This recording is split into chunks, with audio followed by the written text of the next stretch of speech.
evolució. Aquesta historieta explica l'evolució de la civilització. Però, vols dir que anem en la direcció correcta? Antigament les comunitats eren nòmades, és a dir, que es traslladaven d'un lloc a un altre buscant el millor clima i allà on els recursos eren més abundants. Gràcies al descobriment de la pesca, la domesticació d'animals per a la ramaderia i l'agricultura, a poc molts d'aquests poblats prefereixen deixar d'anar d'una banda a l'altra i quedar-se definitivament en una regió.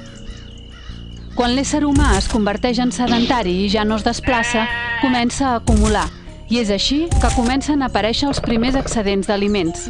Els que no havien tingut tanta sort amb les collites d'una temporada necessitaven menjar com fos. Per això, canviaven menjar per qualsevol altra cosa que tenien. És en aquest moment quan els afortunats s'il·luminen i comencen a veure que allò és un xollo i comencen a fregar-se les mans imaginant noves maneres d'incrementar les seves possibilitats, encara que hagin de trepitjar altres persones. La tecnologia avança, les barreres físiques es trenquen i els coneixements es van estenent per tot el planeta. Es comencen a imposar moltes coses, una manera d'educar, una manera d'organitzar-se, una manera de tractar la natura, una manera de fer negocis. En definitiva, una nova manera d'estructurar el món, on uns pocs el dominaran i on crearan els moviments necessaris perquè Europa generi riquesa i oportunitats per a la seva població. Les societats europees s'aniran desenvolupant i abandonaran molt ràpidament les vides senzilles. Cada vegada necessitaran més recursos, perquè cada vegada necessitaran fer més coses. Però incrementar les necessitats vol dir exigir cada vegada més als països que no poden decidir. I quan els recursos es prenen per la força i no es paga per ells, això es converteix en la millor idea per al creixement econòmic dels països conqueridors. El comerç és el principal motor del creixement econòmic, però alhora també una de les causes de la pobresa. Mireu per què. Tots els països volen comerciar amb els altres, però els països enriquits volen produir més i, per tant, més barat. Quan els països enriquits s'inventen el mercat lliure, qualsevol producte es pot vendre a qualsevol lloc amb total llibertat. Com que els productes dels països rics són els més barats, tots els països acabaran comprant sobretot aquests productes. És així com les empreses i els productors dels països empobrits que fabricaven els mateixos productes no tindran més remei que tancar i desaparèixer.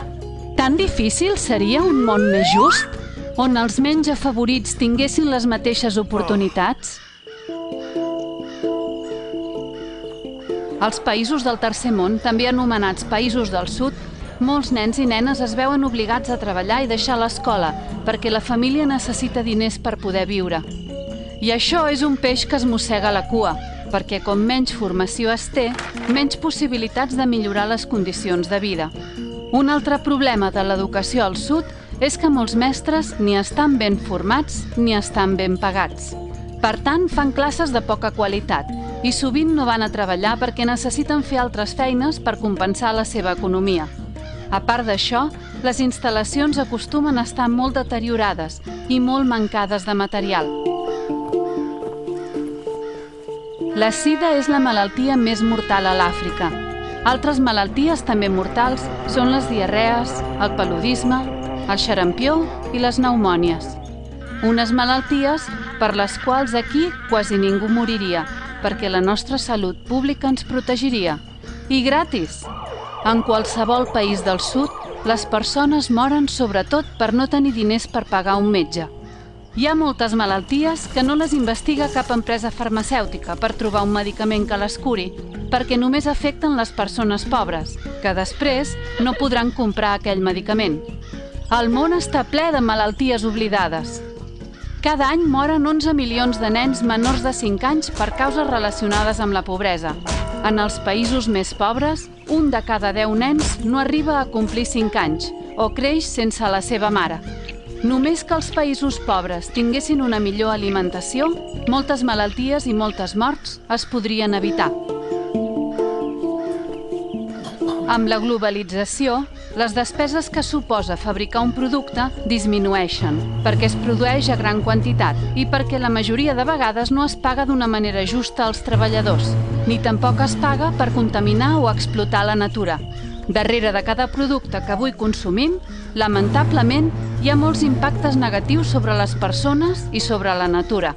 El nostre model de progrés no s'aguanta. Tenim veritables problemes amb el medi ambient per culpa de voler consumir molt més del que necessitem i així haver de talar més arbres del compte, explotar més selves, contaminar més rius, més aire, exterminar més animals. La terra està malalta i cansada, trista i desanimada, deia una cançó. Moltes de les espècies que viuen entre nosaltres acabaran extingint-se. Amb el nostre ritme de vida de necessitar moltes coses per poder viure, estem provocant que moltes persones vegin que la seva terra ja no produeix, o el riu està contaminat, o ja no plou. Per tant, consumir molt afecta el nostre planeta i obliga moltes persones pobres a marxar del lloc on sempre han viscut. Hem de crear un món on consumim tots plegats menys coses i on d'una vegada per totes només existeixin les energies renovables. Les energies que no són renovables, a part de contaminar molt, provoquen les pitjors guerres i les més brutes. Te'n recordes de la darrera guerra d'Iraq? Doncs ja saps a què em refereixo. Si hi ha una persona que veritablement pateix al món, segur que aquesta persona és dona. Segur que també és pobra i segur que, a més, és indígena. Les dones pobres indígenes pateixen com cap altra, perquè històricament no han pogut estudiar, s'han casat molt d'hora, han tingut fills de molt joves i sempre han estat a les ordres dels seus pares o dels seus marits. Ajudar que una nena estudiï molts anys representa assegurar que no es casarà d'hora, que no tindrà massa fills i que els fills que tingui estaran més ben atesos i seran més estimats. Representa, també, que tindrà més fortalesa per decidir el seu propi futur i no veure sotmesa a la voluntat del seu pare o el seu marit. El patriarcat a tot el món, també aquí, només es cura amb educació per l'home i per la dona. Quasi mai coneixem d'on ve la informació que se'ns explica a la premsa. Els mitjans de comunicació són empreses i, per tant, necessiten informar i fer diners alhora. Qualsevol informació que pugui perjudicar econòmicament serà literalment fulminada o modificada. Estem immersos en la cultura del consumisme descontrolat. Abans de comprar un producte, ens hauríem de fer algunes preguntes. Ho necessito? Ho faré servir? Puc passar sense això? És reciclable?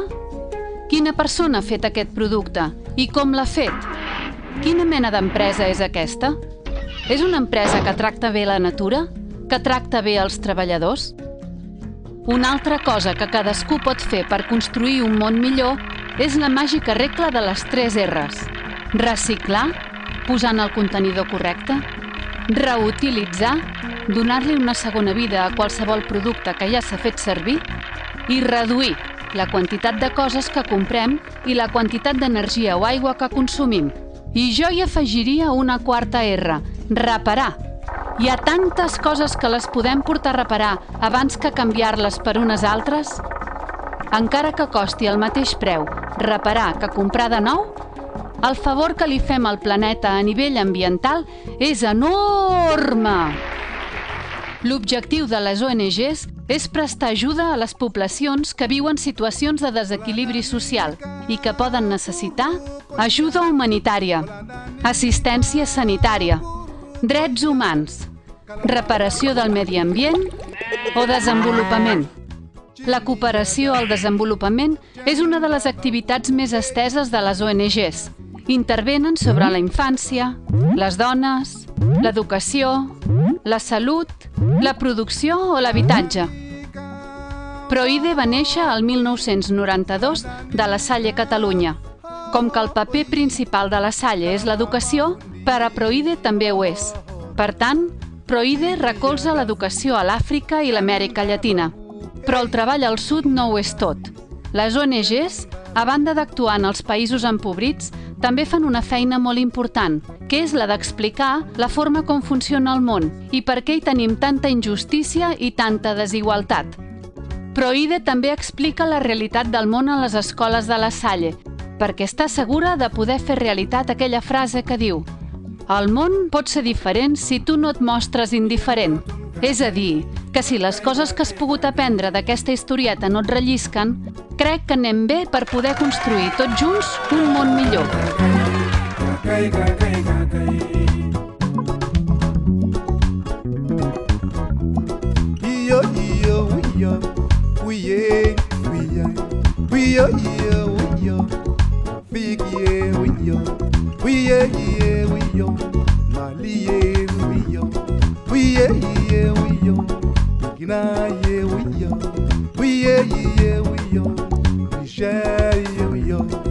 Yerma tum kakai